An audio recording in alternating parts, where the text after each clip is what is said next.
Welcome. Today we're speaking with Vince Reardon, author of the new book, The Pocket Mentor, Insider Tips from America's Most Successful People. What good advice did you hear from the people in your book? Probably the third major piece of advice that I heard over and over and over again was the importance of being a learner. Being a learner is really important to the people in my book. They feel when they get up in the morning, they want to leap out of bed and they want to learn something new about the world and they want to share it with others.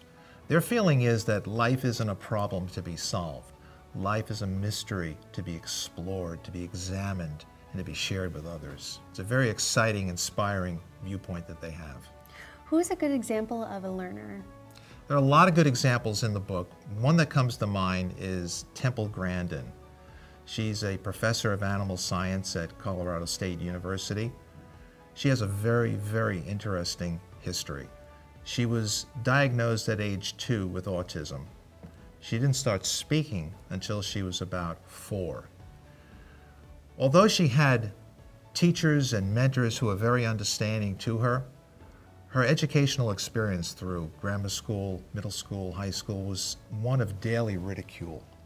Students just couldn't understand her. They used to call her the human tape recorder because she had a habit of repeating herself over and over and over again.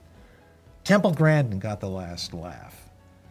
There was a film made of her, I believe it was in 2010, called Temple Grandin, an award-winning film. She was also named by Time magazine as one of the 100 most influential people in the world.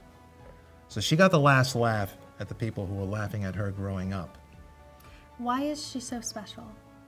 She's so special on a variety of different fronts, but to me, she's special because she exemplifies this notion of being a learner. For instance, she started out as a freelance writer.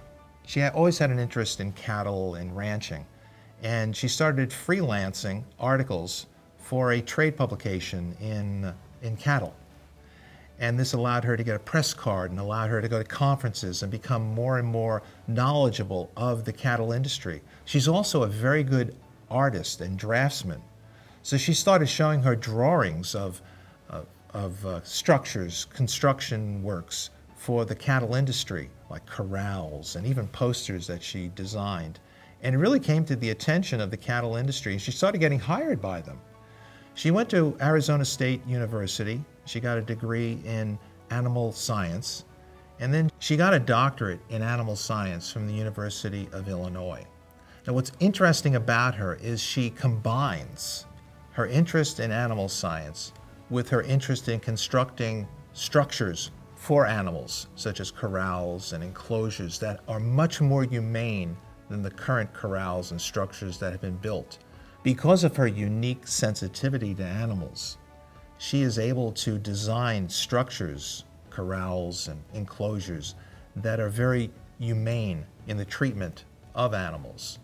She's also a highly sought-after expert in autism. She's what you call an extreme expert. An extreme expert in that she knows a lot about one topic. Actually, she knows a lot about 3 topics. An extreme expert is someone who knows an awful lot about one topic. What's so unique about Temple Grandin as a learner is she is an extreme expert in she's an extreme expert in 3 topics: animal science, construction for animals, as well as autism. If you become an extreme expert like Temple Grandin, you'll be sought after too. Thank you, Vince.